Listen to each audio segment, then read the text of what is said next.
by being savages. No, well, look, you have to play the game the way they're playing the game.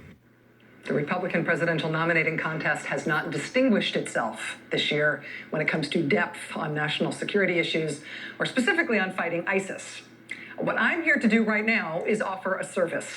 I hereby offer all the candidates something you guys might want to cheat from if you're ever asked about this subject ever again. Malcolm Nance is a former U.S. counterterrorism and intelligence officer. He's here for the interview tonight during MSNBC's 7 Days of Genius. Mr. Nance has just written a book that is a good thing to cheat from if you're a candidate. Defeating ISIS. Who they are, how they fight, what they believe. Malcolm Nance, congratulations on this. It's great to see you. Why, thanks, because, didn't we do this 6 years ago? Yeah. This very same subject. Well, talking about defeating Al-Qaeda and defeating ISIS are on the same family tree.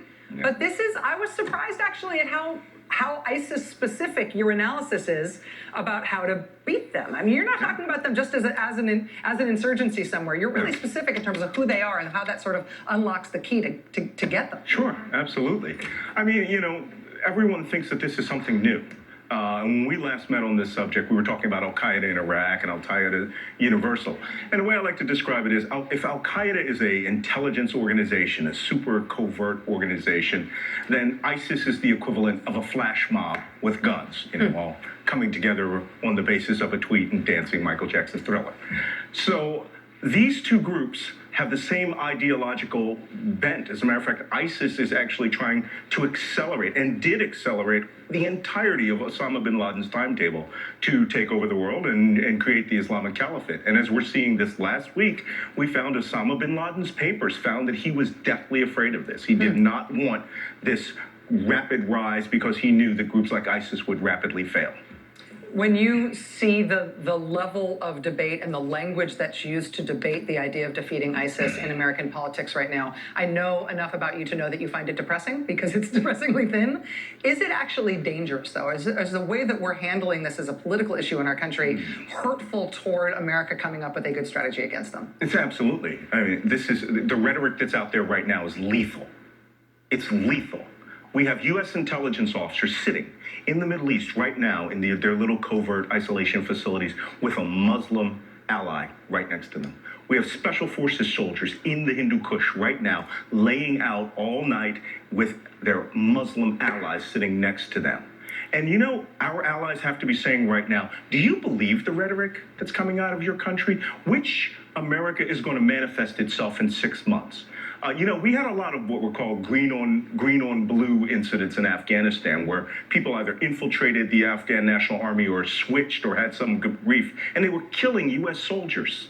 All right? We don't need to give our enemies another rhetorical reason to come after us. They have plenty of reasons themselves. They have that cult apocalyptic vision for killing Americans where they find them. But why do we, on a political basis, need to underestimate this threat and then empower this threat by what we say?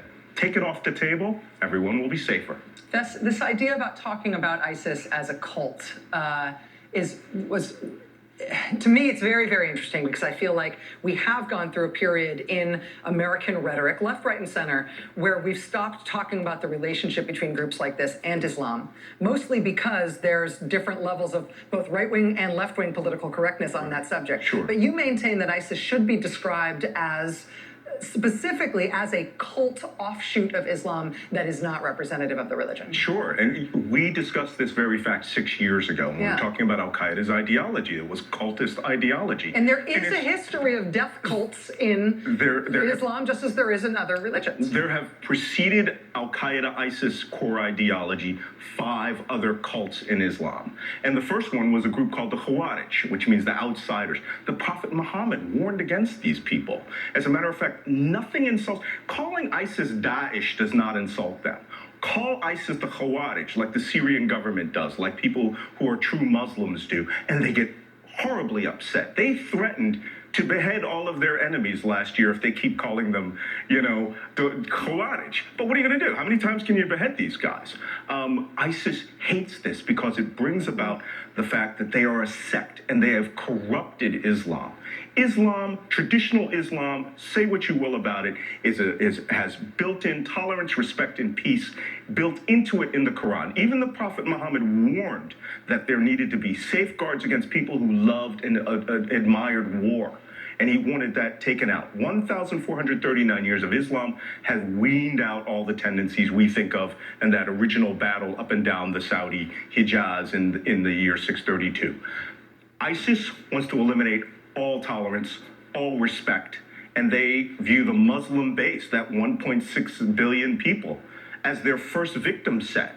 You either join them like that first cult, the Khawarij, or you are considered no longer a Muslim and they can kill you. People don't have to become an expert like you are in order to become more facile and more respectful, more responsible in terms of the way they talk about ISIS. But learning just some of those stories that you tell in this book is not only good for us as citizens, but I really do. I'm not being tongue-in-cheek. I really think the candidates ought to read this and start aping the way that you're talking about this. Malcolm, thank you for doing it. Good timing, my friend. It's always my pleasure. Congratulations. Thank Thanks, you. Nance.